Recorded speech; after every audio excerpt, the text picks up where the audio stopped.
Kodaikanal Resort Plots for sale. For more information, contact 7667008999.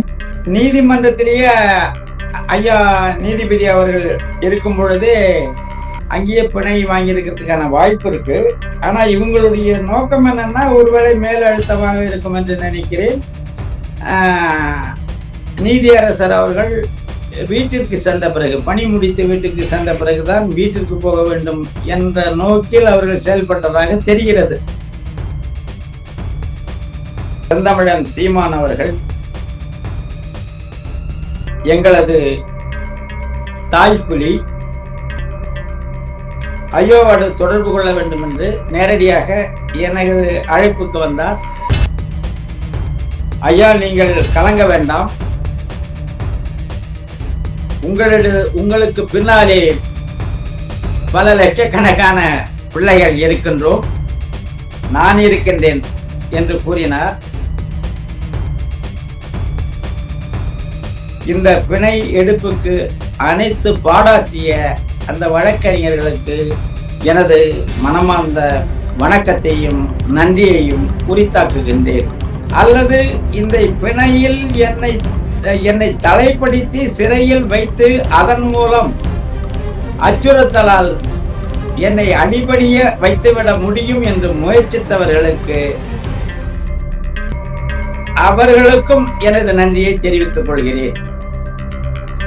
குறிப்பாக ஐயா வீரமணி அலியா சுபவி அவர்கள் இதில் பங்கு பெற்று இருக்கலாம் என்று நான் ஐயப்படுகிறேன். உறுதியாக அவர்கள்தான் என்று நான் கூறவில்லை.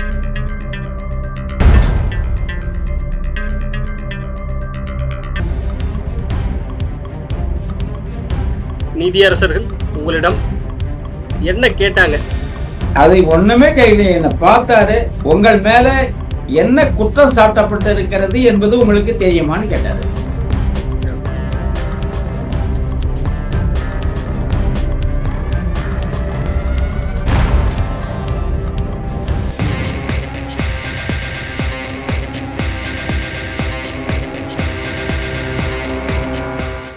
வணக்கம்.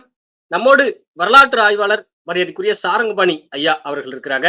சமீபத்துல பெரியாருடைய கொள்கைகளையும் அதை பின்பற்றக்கூடிய மதிவதனி அவர்களுடைய கொள்கைகளையும் விமர்சித்திருந்த ஐயா சாரங்கபாணி அவர்கள் ஒரு வழக்கு பதியப்பட்டதின் பேரில் அந்த புகாரை சந்தித்து வந்திருக்கிறார்.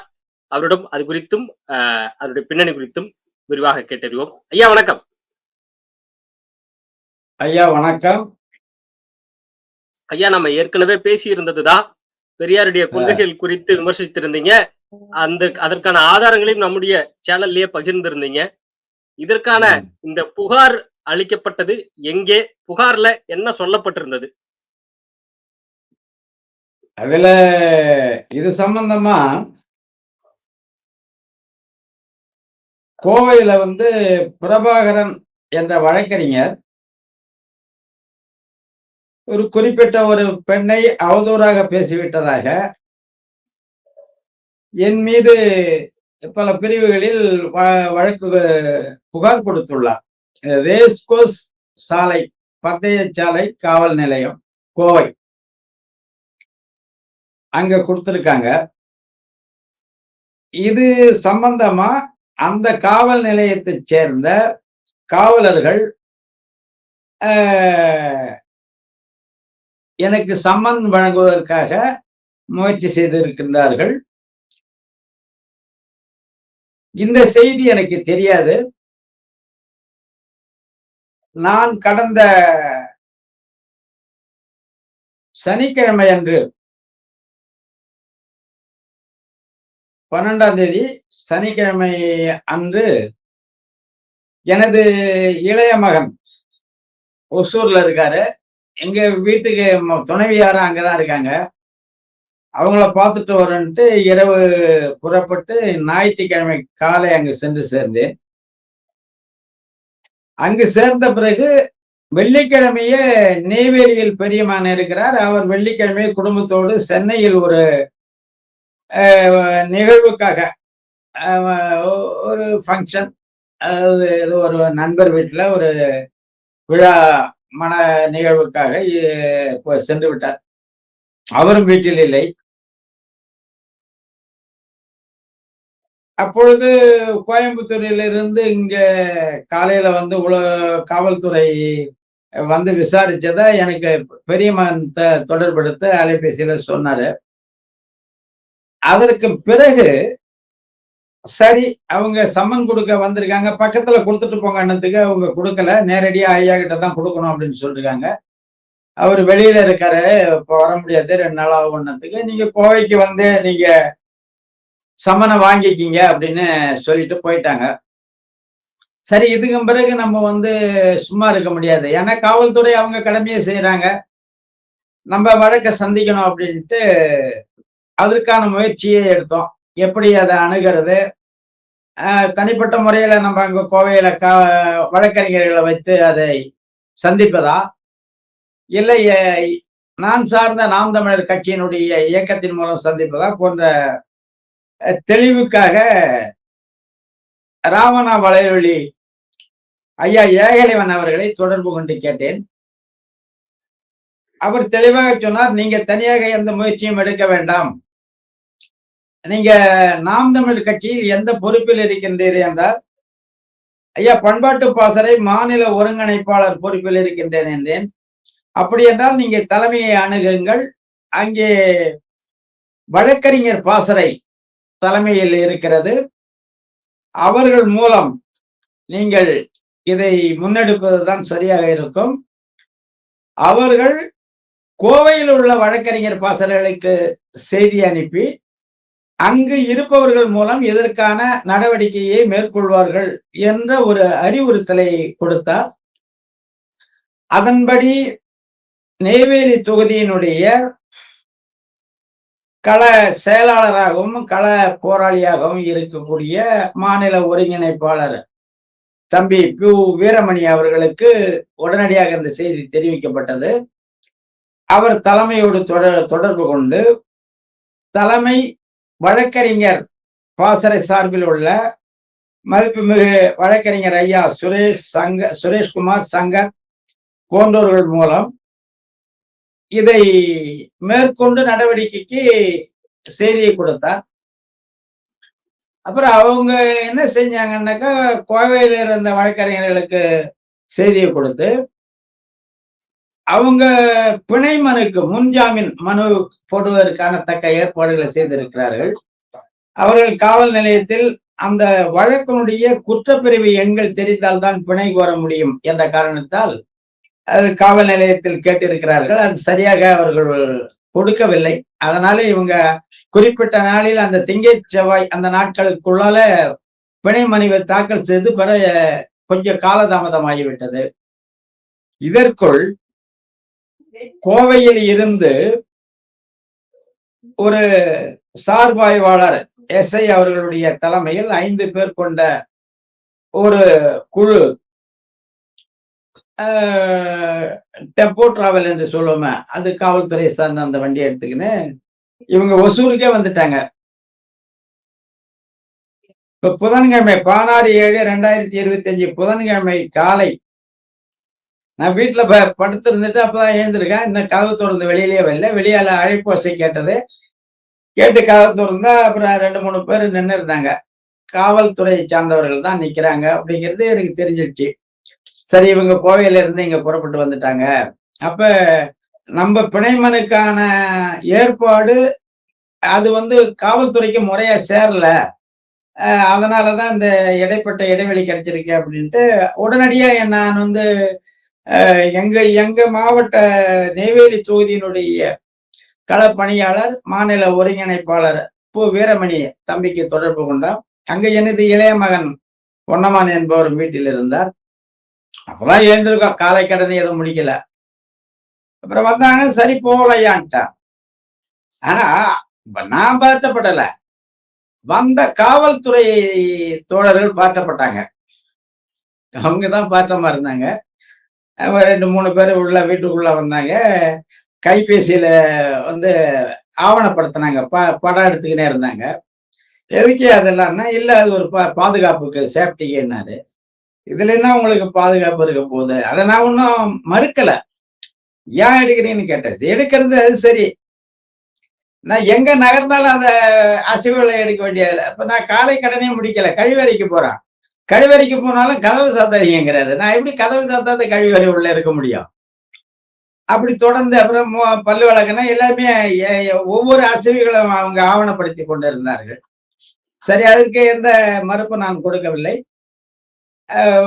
விரைவாக நான் வந்து கிளம்பி விட்டேன். ஆடை மாற்றிக்கொண்டு புறப்பட்டு விட்டேன். அப்ப உடனே கிளம்பிட்டான். அப்புறம் அவருக்கு அவங்கள்ட்ட நான் சொன்னேன், நீங்க எதுக்கு பதட்டப்படுறீங்க? அ காவல்துறையுடைய கடமை என்னங்கிறது எனக்கு தெரியும். நீங்க நேரடியா எங்களுக்கு பகையோ, விரோதியோ இல்ல. எங்க மேல நீங்க பகை கொண்டு நீங்க வரல. உங்களுக்கு மேலெடுத்த அழுத்தம். அதனால நீங்க உங்களுடைய கடமைய செய்றீங்க. உங்களுக்கு எந்த இடையூறும் இது கொடுக்காம ஒத்துழைப்பு குடுக்கணும். அதுதான் நாகரிகங்கிறது எனக்கு தெரியும். நீங்க கைது பண்ண வந்தம்போது, எதுவும் நான் மறுப்பு குடுக்க போறதில்ல அப்படின்னு சொல்லிட்டு புறப்பட்டாச்சு. ஒரு 8 மணிக்கெல்லாம் அங்கிருந்து புறப்பட்டாச்சு. அப்புறம் வெளியில அவங்க அறை போட்டிருந்தாங்க. அறையில இருந்து எல்லாம் எடுத்துக்கின்னு மொத்தம் ஒரு அ து சார்பு ஆய்வாளரோடு சேர்ந்து ஒரு 5 பேர் அவர்களுடைய வண்டியில் ஏற்றிக் கொண்டார்கள். தொடர்ந்து என்னுடைய மகன், இளைய மகன் தன்னுடைய காரை எடுத்துக்கொண்டு பின்தொடர்ந்து வந்து கொண்டிருந்தார். அப்ப வந்து அப்புறம் அவங்க வந்தாங்க. இது நெய்வேலியில இருந்து என்னுடைய மூத்த மகன் அறிவுமணிக்கு செய்தி தரப்பட்டு, அவர்கள் நெய்வேலியினுடைய அ வ சட்டமன்ற தொகுதி பொறுப்பாளரும், மாநில ஒருங்கிணைப்பு இணைப்பாளருமான அறிவுமணி, இந்த வீரமணி மற்றும் சரத்குமார், அரவிந்த் போன்ற தோழர்களை அழைத்துக் கொண்டு அவங்க கார்ல அவங்க கோவை நோக்கி அவங்க பயணிச்சுட்டாங்க. இந்த செய்தி கேட்ட அடுத்த நொடியே எங்க பொறுப்பாளர் மாநில ஒருங்கிணைப்பாளர் வீரமணி அவர்கள் தலைமையோடு தொடர்பு கொண்டு முன்கூட்டியே நாங்கள் செய்தியை கொடுத்திருந்தோம். அந்த நம்ம தரப்புல வந்து கால தாமதம் ஏற்பட்டதன் விளைவாக ஐயாவை கைது செய்து விட்டார்கள். தற்பொழுது கோவைக்கு கொண்டு சென்று கொண்டிருக்கிறார்கள். நாங்களும் கோவைக்கு புறப்பட்டு இருக்கின்றோம். நாம் தமிழர் கட்சியினுடைய தலைமை நிலைய காவல் தலைமை நிலைய வழக்கறிஞர் பாசறை மூலம் இவரு அப்புறம் நேரடியா கோவையில் உள்ள வழக்கறிஞர் பாசறைக்கு நாம் தமிழர் கட்சியினுடைய வழக்கறிஞர் பாசறைக்கு தொடர்பு எடுத்துட்டாரு வீரமணி. அதற்கான ஏற்பாடை பண்ணுங்க. ஐயா வந்து இந்த மாதிரி கைது செய்யப்பட்டு கோயம்புத்தூருக்கு கொண்டு வராங்க. மாலை வந்துடுவோம். அதுக்குள்ளால நீங்க வேண்டிய ஏற்பாடை பண்ணுங்க அப்படின்னாங்கல்ல. அவங்களும் அதற்கான பிணை எடுப்பதற்கான அனைத்து ஏற்பாடுகளையும் செய்து கொண்டிருந்தார்கள். தலைப்படுத்தப்பட்ட அடுத்த நொடியே தலைமை ஒருங்கிணைப்பாளர் சீமான் அவர்களுக்கு இந்த செய்தி கொண்டு போகப்பட்டது. அவர் துரிதமாக செயல்பட்டு ஒவ்வொரு அசைவுகளையும் கண்காணிக்க துவங்கிவிட்டார். கோவையில் இருந்த நாம் தமிழர் கட்சி தோழர்கள், அங்கே தலைமை வகிக்கின்ற பொறுப்பாளர்கள், வழக்கறிஞர் பாசறை, குறிப்பாக வழக்கறிஞர் ஐயா விஜயராகவன் அவர்கள், திரு ஆனந்தராஜ் அவர்கள், இவர்களுக்கு அவர்கள் அறிவுறுத்தல் கொடுத்து, நீங்கள் என்ன செய்தாலும் சரி ஐயாவை வந்து சிறைக்கு அனுப்பாமல் மீட்டெடுக்க வேண்டும், அதற்கான அனைத்து பணிகளையும் செய்ய வேண்டும் என்று கட்டளையிட்டு, அந்த கட்டளையிட்டதோடு மட்டுமல்லாமல் ஒவ்வொரு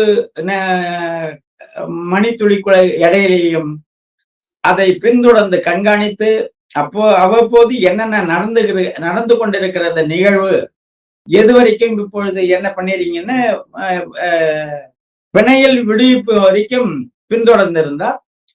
பிணையை எடுத்த பிறகு தொடர்பு கொண்டார்.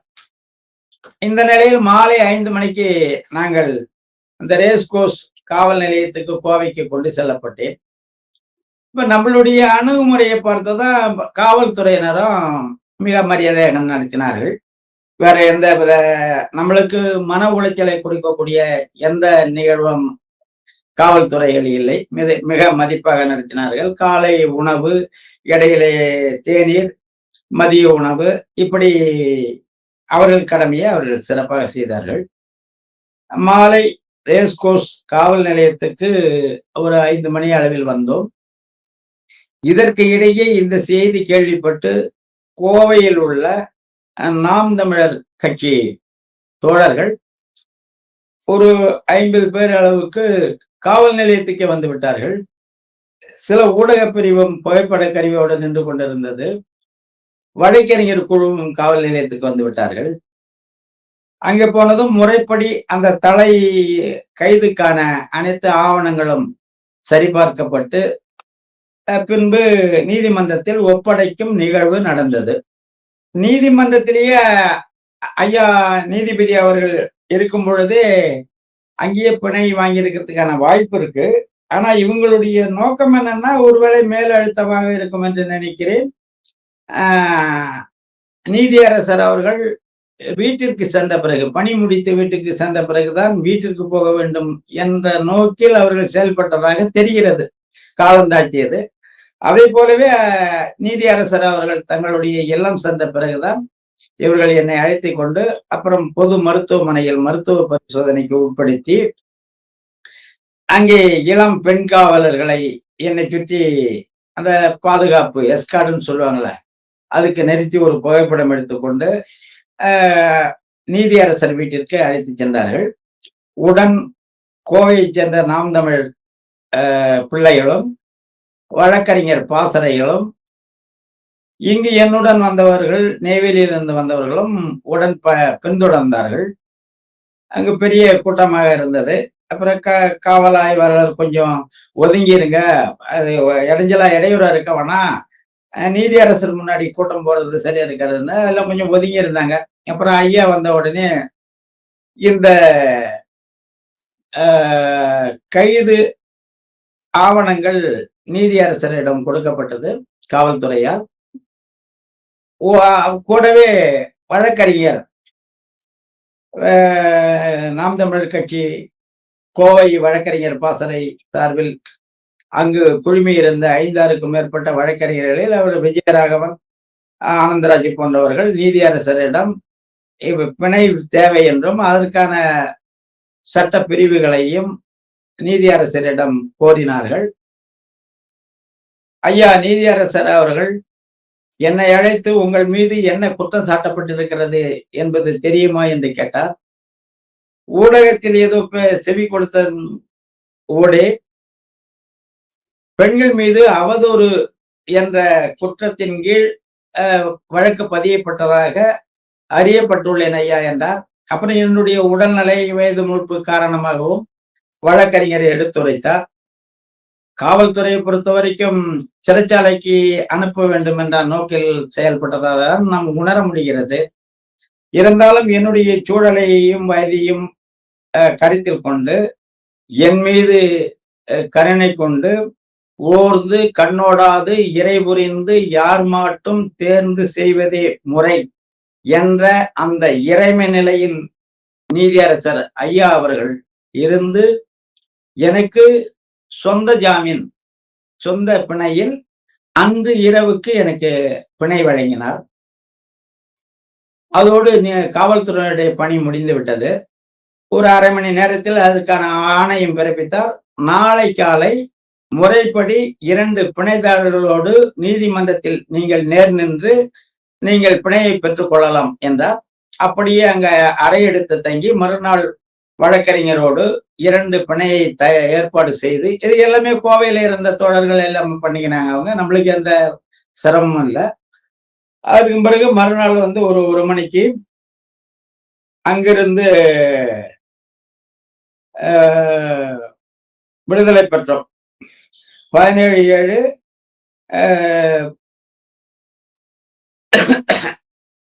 அன்று 25 அன்று பிற்பகல் 1 மணி அளவில் பிணையில் விடுப்பு பெற்றேன்.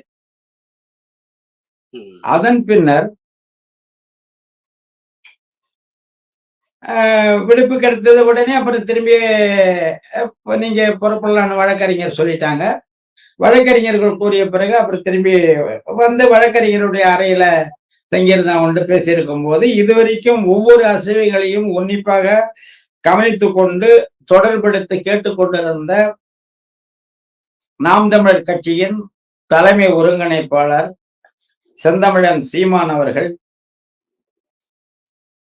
எங்களது தாய்ப்புலி, ஐயாவோடு தொடர்பு கொள்ள வேண்டும் என்று நேரடியாக எனது அழைப்புக்கு வந்தார். ஐயா, நீங்கள் கலங்க வேண்டாம், உங்களுக்கு பின்னாலே பல லட்சக்கணக்கான பிள்ளைகள் இருக்கின்றோம், நான் இருக்கின்றேன் என்று கூறினார். அப்போது நான் பதிலுரைத்தேன், ஐயா, எனக்கு ஒன்றும் கலக்கமில்லை. ஒரு கருணை மனு போட்டு தான் தூக்கு தண்டனையில் இருந்து விடுதலை பெறுவதற்கு மறுத்து அப்படி நான் உயிர் பிழைக்க வேண்டியது இல்லை என்று சிறையில் இருந்த ஐயா புலவர் கலிய பெருமானுடைய மரபு வழி வந்தவன் நான். பொது வாழ்க்கை என்றால் எல்லாம் இருக்கத்தான் செய்யும். இதற்காக எனக்கு நான் பெருமைப்படுகிறேன். எனக்கு இதுல எந்த கலக்கமும் இல்லை. என்ன எனக்கு பெரும் மகிழ்ச்சின்னா, கடந்த 15 ஆண்டு காலமா நான் நாம் தமிழர்களை பயணித்தால் கூட நெய்வேலிக்கு வெளியால பெரும்பாலும் நான் அறியப்படாதவனாக இருந்தேன். இந்த 15 ஆண்டு கால உழைப்பின் அறுவடையை இன்றுதான் நான் அனுபவித்தேன். ஒரே நாள்ல நான் உலகம் தழுவி பெரிய ஆளாயிட்டு என்னை கொண்டு போய் சேர்த்துட்டாங்க. அந்த பெரும்பேரு நான் பல கோடி செலவு பண்ணா கூட என்னால அந்த விளம்பரத்தை தேடிக்க முடியாது. அது பாராட்டியும் இருக்கலாம், எதிர்த்து இருக்கலாம். எப்படியோ சாரங்கபாணி என்ற ஒரு நபர் உலகறிய செய்து விட்டார்கள். அதனால எனக்கு ரொம்ப மகிழ்ச்சியா இருக்கு. ஐயா, ஒண்ணு எனக்கு கவலை இல்லை. தொடர்ந்து முன்னிலும் சிறப்பாக என்னுடைய பணி தொடரும். தமிழ் தேசியம் சார்ந்த அந்த கருத்தியல் சீற்றம் அதிகரிக்குமே ஒழிய குறையாது என்று அவரிடம் விடையளித்து விட்டு அப்புறம் அங்கிருந்து கோவையிலிருந்து புறப்பட்டு நேற்று இரவு 10:30 மணி அளவில் நாங்கள் நெய்வேலிக்கு வந்து சேர்ந்தேன். இதுதான் இந்த தலையும் பிணையும் என்ற நிகழ்வில் நடந்த நிகழ்வு. இந்த அடிப்படையில் என்னுடைய வழக்கின் உள்நுட்பம், என்னுடைய வயது மூப்பு, இந்த நிலைமைகளை உணர்ந்து நடுமை, நீதி, அந்த நிலைக்கு மேல் ஒரு இறைமை என்ற அந்த நிலையில் நின்று எனக்கு பிணை வழங்கிய நீதியரசர் ஐயா அவர்களை நான் வணங்குகின்றேன், நன்றி தெரிவிக்கின்றேன். மேலும் கோவையில் உள்ள நாம் தமிழர் கட்சியினுடைய வழக்கறிஞர் பாசறையின் பெரும் செயல் வீரர்களாக நின்று களமாற்றிய மூத்த வழக்கறிஞர் ஐயா திரு விஜயராகவன், ஐயா திரு ஆனந்தராஜு அவர்களுடைய பயிற்சி வழக்கறிஞர்கள் 5-6 பேர் துணை நின்றவர்கள், இந்த பிணை எடுப்புக்கு அனைத்து பாடாற்றிய அந்த வழக்கறிஞர்களுக்கு எனது மனமார்ந்த வணக்கத்தையும் நன்றியையும் உரித்தாக்குகின்றேன். அதன் பின்னர் இந்த வழக்கறிஞர்களுக்கு கோவை வழக்கறிஞர் பாசறைக்கு வழிகாட்டியாக இருந்த தலைமை நிலைய வழக்கறிஞர் பாசறை ஐயா சுரேஷ்குமார், ஐயா சங்கர் மற்றும் உள்ள வழக்கறிஞர் பாசறைக்கு எனது வணக்கத்தையும் நன்றியையும் உரித்தாக்கிக் கொள்கிறேன். இந்த அத்துணை செயல்பாடுகளையும் ஒரு புலி தன் குட்டியை ஒரு நரியிடம் பறிகொடுத்து அந்த தாய் புலிக்கு தன் குட்டியை மீட்பதற்கு எந்த வேகமும் சீற்றமும் இருக்குமோ அதை விட ஒருபடி மேல் நின்று எம் இயக்கத்தின் நாம் தமிழர் கட்சியின் தாய் புலியாக நின்று செயல்பட்டு எம்மை சிறைக்குள் அனுப்பாமல் பிணையில் மீட்டெடுக்க வேண்டும் என்று அரும்பாடு ஆற்றிய ஒரு பொறுப்பு மிக்க அமைப்பின் தலைவனாக நின்ற உடன்பிறப்பு செந்தமிழன் சீவான் அவர்களுக்கு எனது வணக்கத்தையும் நன்றியையும் உரித்தாக்கிக் கொள்கிறேன். ஒரு கட்சிக்குள்ளால அவர் சொல்லலாம், ஐயா இது என்னுடைய கடமை, எனக்கு நன்றி சொல்லி இடையே நீங்க அந்த இடைவெளியை உருவாக்க கூடாது அப்படி என்று அவர் கூறினாலும் கூட, அடுத்து மரபு வழி ஒரு நன்றி சொல்வது கடமை. இதனால் அங்கே இடைவெளி உரை இல்லை என்பதை தெரிவித்துக் கொண்டு அவருக்கு எனது நன்றியை தெரிவித்துக் கொள்கிறேன். இதோடு அல்லாமல் இவர் ஆணையிட்ட உடனே கோவையினுடைய நாம் தமிழர் பாசறை களத்தில் அங்கு செயல் வீரராக நின்ற பாலமுருகன் அவர்களுக்கும் எனக்கு பிணை வழங்கிய முருகேசன், கார்த்திக் ஆகிய நண்பர்களுக்கும் எனது நன்றியை உரித்தாக்குகின்றேன். மேலும் அவர்களுடைய வழிகாட்டுதலின் பேரில் 50க்கும் மேற்பட்ட நாம் தமிழர் தோழர்கள் அங்கே நான் மறுநாள் முதல் நாள் நீதிமன்றத்தில் ஒப்படைக்கப்பட்டு மறுநாள் பிணை எடுத்து வீட்டிற்கு வருவரை கூடவே இருந்து வழி அனுப்பி வைத்த அத்துணை நல் உள்ளங்களுக்கும் எனது மனமார்ந்த நன்றியை உரித்தாக்குகின்றேன். அதற்கடுத்து இங்க தலைமை நிலையம், அதாவது மாநில தலைமை ஒருங்கிணைப்பாளருக்கு அடுத்து நிலையில் இருக்கக்கூடிய மாநில ஒருங்கிணைப்பாளர்கள் 2ஆம் கட்ட தலைவராக இருக்கக்கூடிய ஐயா செந்தில்குமார், ஐயா பாக்கியராஜ், பாலமுரளிவர்மன், அன்பு தென்னரசு போன்ற அனைத்து தலைவர்களுக்கும், 2ஆம் நிலை தலைவர்களுக்கும், இந்த பிணைக்காக பாடாற்றிய அத்துணை பேருக்கும் எனது நன்றியை உரித்தாக்குகின்றேன். அதுக்கடுத்து கோவையில் முருகேசன், அந்த பாலமுருகனுக்கு அடுத்தது அங்க அந்த நாம் தமிழர் கட்சி பிள்ளைகள்ல முன்னிலையில இருந்த முருகேசன், கார்த்திக், பேரறிவாளன், தர்மராஜ், அப்துல் வஹாப், அஜித், அபு போன்ற தோழர்கள் முன்னின்று ஒருங்கிணைத்தார்கள். அவர்களுக்கும் எனது நன்றியை உரித்தாக்குகின்றேன். மேலும்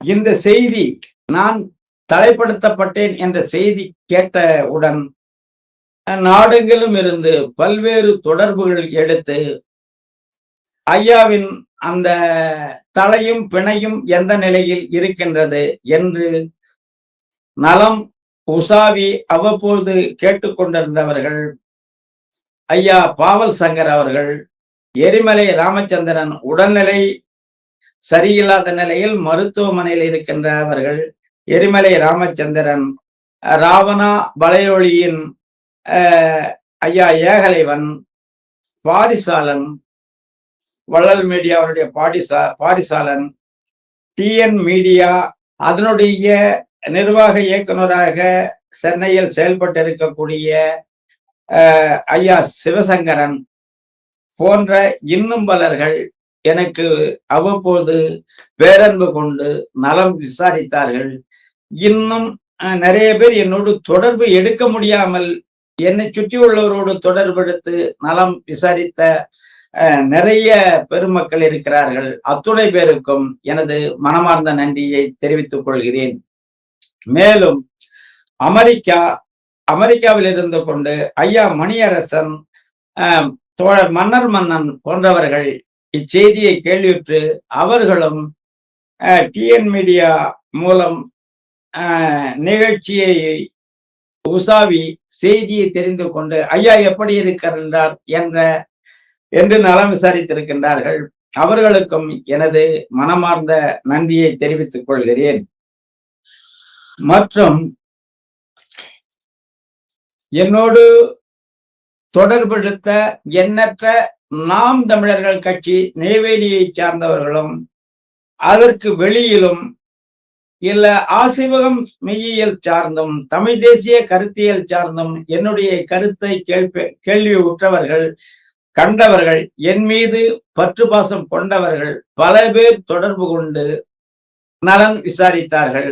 அத்தகைய நல்லுள்ளங்களுக்கும் எனது நன்றியை உரித்தாக்குகின்றேன். இவை மட்டுமன்றி நான் ஆசிவக ஆய்வு என்ற தளத்தில் கடந்த 5-6 ஆண்டுகளாக டிஎன் மீடியா இன்று 24 அந்த ஊடகத்தில் பல்வேறு தரவுகளை கொடுத்து கொண்டிருக்கிறேன். திராவிடம் சார்ந்தும் தமிழ் தேசியம் சார்ந்தும் ஒரு சில பேர்களுக்கு அந்த கருத்துகள் சென்றடைந்தன. பல பேர் அதை கண்டு கொள்ளவில்லை.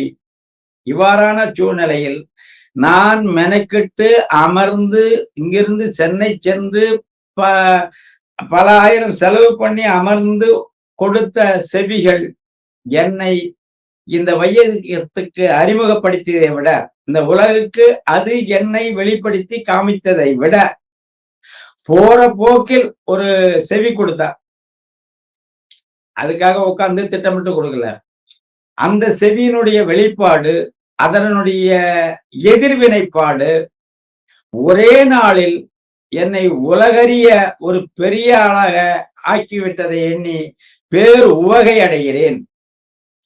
கடந்த 15 ஆண்டு காலத்தில் நாம் தமிழர் கட்சியில் நான் பயணத்தினுடைய அந்த பயணத்தின் இன்பத்தை நேற்றுதான் அறுவடை செய்தேன் என்ற அளவற்ற மகிழ்ச்சியில் நான் இருக்கின்றேன். மேலும் இதற்காக எதிர்ப்பு கருத்து தெரிவிப்பவர்கள் அல்லது இந்த பிணையில் என்னை தலைப்படுத்தி சிறையில் வைத்து அதன் மூலம் அச்சுறுத்தலால் என்னை அடிபடிய வைத்துவிட முடியும் என்று முயற்சித்தவர்களுக்கு அவர்களுக்கும் எனது நன்றியை தெரிவித்துக் கொள்கிறேன். குறிப்பாக ஐயா வீரமணி அலியா சுபவி அவர்கள் இதில் பங்கு பெற்று இருக்கலாம் என்று நான் ஐயப்படுகிறேன். உறுதியாக அவர்கள்தான் என்று நான் கூறவில்லை. ஏன்னா இதுக்கு கூட நீங்க ஒரு அவதூறு வழக்கு கொடுப்பீங்க. நான் ஐயப்படுற, ஒருவேளை இந்த செயல்பாட்டுல என்ன பெரிய ஆளாகிறதுல உங்களுக்கு பங்களிப்பு இருந்தா உங்களுக்கு எனது நன்றி, இல்லைன்னா என் நன்றியை விட்டுடுங்க, அதோட விட்டுடுங்க. அப்ப இந்த அளவுக்கு என்னை வெளி உலகத்துக்கு கொண்டு வந்தீர்கள். எப்பொழுது ஒருவன் பொது வாழ்க்கையில் பயணிக்கிறானோ அவனுக்கு என்ன நிகழும் என்று தெரியும். நான் ஐயா பெரியாரை பேச்சை நேரடியாகவே கேட்டவன். வீரமணி ஐயா வீரமணியை, ஆசிரியர் வீரமணியை 2 முறை என் ஊருக்கு அழைத்து கூட்டம் போட்டவன். எங்கள் பகுதியில் உள்ள சந்திரசேகரன், ஐயா சந்திரசேகரன் அவர்கள் பல்வேறு நிகழ்ச்சிகளை எங்களோடு இருந்து நடத்தியவர். எங்களுக்கு முன்னோடியாக வழிகாட்டியாக நடத்தியவர்கள். நீங்கள் எந்த பாசறையில் பயின்றீர்களோ அதே பாசறையில் பயின்றவன்.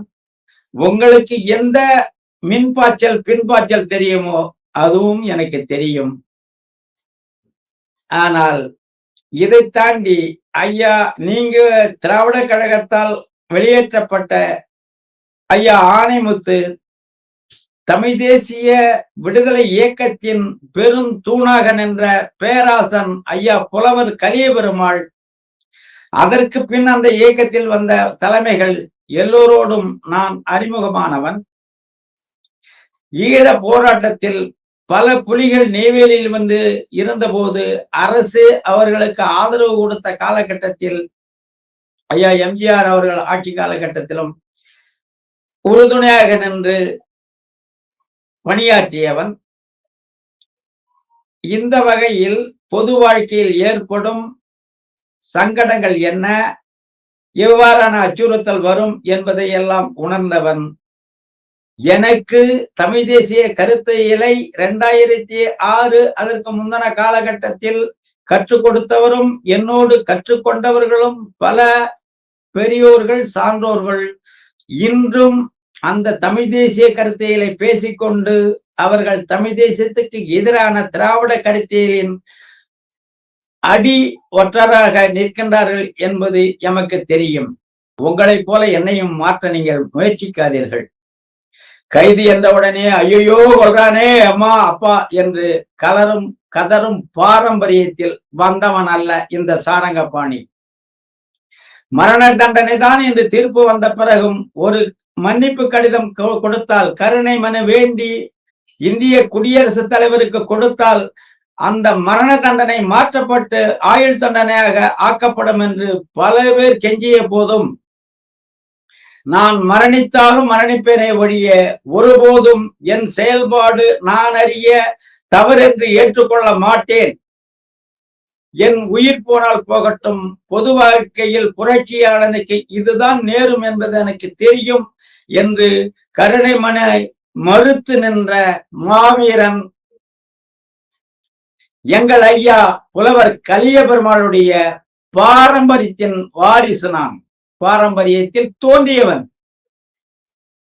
அதனால உங்களுடைய அச்சுறுத்தல இந்த சிறை நீ அப்படியே பிடிச்ச நீங்க சிறையிலே போட்டாலும் 10 நாள் போடுங்க, ஆண்டு கணக்கில் போடுங்க. ஐயா நெடுமாறம் இல்லாத சிறையா, ஐயா சீமானம் இல்லாத சிறையா, என்ன இதுக்கு இந்த திராவிட கட்சிகளிலே திமுக அண்ணா திமுக மாத்தி மாத்தி நீங்க எல்லாம் பார்க்காத சிறையா நான் பார்க்க போறோம். எல்லாரும் பார்த்தது தானே. இந்த அச்சுறுத்தல்கள் ஒருபோதும் சாரங்கபாணியை அச்சுறுத்தி அடிபணிய வைக்க முடியாது.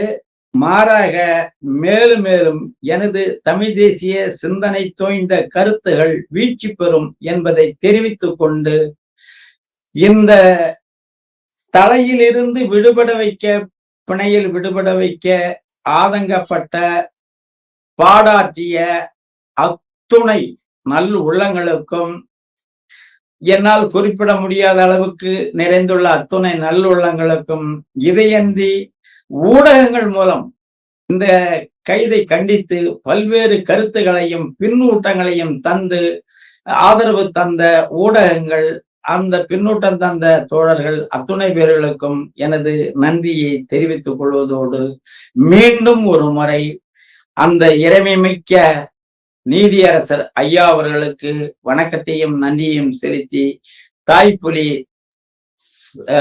ஒருங்கிணைப்பாளர் தலைமை ஒருங்கிணைப்பாளர் செந்தமிழன் சீமான் அவர்களுக்கு எனது நன்றியை தெரிவித்து விடைபெறுகிறேன். நன்றி, வணக்கம். நிச்சயமாங்க ஐயா, நீங்கள் குறிப்பிட்டது போல அவ்வளவு பேர் உங்களுடைய வழக்குல என்ன நடந்து கொண்டிருக்கிறது அப்படிங்கிறத பல்வேறு வகையிலும் கேட்டுட்டே இருந்தாங்க. கமெண்ட்ஸ்ல எல்லாம் நிறைய பேர் நம்முடைய ஊடகத்துக்கு போன் செய்தார்கள். இந்த வழக்குல நீதியரசர்கள் உங்களிடம் என்ன கேட்டாங்க? இந்த பேசுனதுக்கான ஆதாரங்கள் அப்படின்னு சொல்லிட்டு ஏதாவது கேட்டாங்களா? அது சார்ந்து நீங்க என்ன பதில் கொடுத்திருந்தீங்க? அதை ஒண்ணுமே கேட்கலையே. என்ன பார்த்தாரு, உங்கள் மேல என்ன குற்றம் சாட்டப்பட்டு இருக்கிறது என்பது உங்களுக்கு தெரியுமான்னு கேட்டாரு. அதுதான் சொன்ன, ஒரு அவதூறு வழக்கு பதியப்பட்டதாக அறிகிறேன் ஐயா. அவ்வளவுதான். அதுக்கு மேல எந்த கேள்வியும் என்ன கேட்கல. வழக்கறிஞர் பேசினாரு. வழக்கறிஞர் கூட அவர் பேச விடல, நீதியரசர் பேச விடல. கொடுங்க நீங்க அப்படின்ட்டு வாங்கிக்கினே, உங்களுக்கு பிணை தரங்க, சொந்த பிணையை தரேன், நீங்க நாளை காலையில நீதிமன்றத்துல முறைப்படி பிணை எடுத்துக்குங்க, அது வரைக்கும் உங்களுக்கு சொந்த பிணையிலே தரேன் அப்படின்ட்டாரு. அப்புறம் அது ஆணையா கொடுத்து காவல்துறையினுடைய அந்த பிடிப்பிலிருந்து விடுபடுவதற்கு அந்த ஆணை தர வேண்டும். அதற்காக ஒரு அரை மணி நேரம் அங்கே காத்திருந்தோம். அதற்குள் ஆணை வந்தது. காவல்துறை விடுவித்து அவர்கள் புறப்பட்டு விட்டார்கள். நாங்கள் விடுதி அறைக்கு பயணித்து விட்டோம். இந்த பிணைக்கான ஆதாரங்களாக ஏதாவது கொடுக்க சொன்னாங்களா? அது ஆதாரங்கள் பிணை எடுக்கிறதுக்கு முன்பே வழக்கறிஞர்கள் ஆதாரங்கள் எல்லாம் திரட்டிட்டாங்க. நான் எந்தெந்த புத்தகத்துல ஐயா ஆணைமுத்து அவர்கள் எழுதிய பெரியார் ஈவேராவின் சிந்தனைகள் என்ற நூலில் பாகம் 2 2வது புத்தகத்துல பக்கம் பக்கமா நான் படிச்சதை பூராவுமே அத படப்பதிவு எடுத்து அத்தனை ஆவணங்களும் வழக்கறிஞர் கையில இருக்கு. அதெல்லாம் ஒருவேளை நாளைக்கு விசாரணைன்னு வரும்பொழுது அந்த ஆவணங்கள் கொடுக்கப்படும். இதெல்லாம் எதுவுமே அவரு கேட்கல.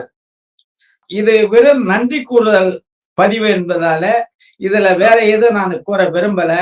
அனைத்து தலைப்பட்டதற்கு வேதனை அடைந்த, துயரம் அடைந்த அனைத்து நல்லுள்ளங்களுக்கும் உடனடியாக ஐயா பிணையில் வர வேண்டும் என்று ஆவலுற்று நின்ற அனைத்து நல்லுள்ளங்களுக்கும் பிணையில் வந்துவிட்டேன் என்ற செய்தி கேட்டு மகிழ்ந்து இன்று காலையிலிருந்து வீட்டுக்கு வந்து பிள்ளைகள் பார்த்துக்கினே தான் இருக்காங்க. அது இப்பயும் இந்த எதிர்பார்த்து உட்கார்ந்துருக்காங்க.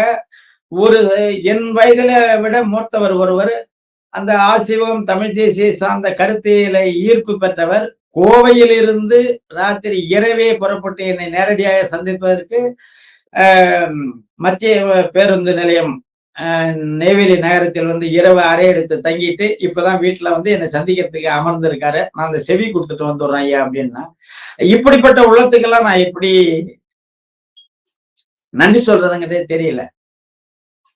நான் கோவையில இருந்து நெய்வேலி வந்துட்டேன். அவர் ஏன் பின்னாடியே கோவையில இருந்து நெய்வேலி வந்து இரவு ராத்திரி தங்கி இருந்துட்டு இப்ப வீட்டுல வந்து உட்காந்துருக்காரு. இனிமேதான் அவர்கிட்ட பேசணும். இப்படி வந்தவர்கள் வர வேண்டும் என்ற துடிப்பவர்கள் எண்ணற்றோர்கள் வெளியில் இருக்கின்றார்கள். அத்தனை நல்லுள்ளங்களுக்கும் எனது நன்றியை மீண்டும் மீண்டும் தெரிவித்துக் கொள்கிறேன். நன்றி, வணக்கம். நன்றிங்க ஐயா.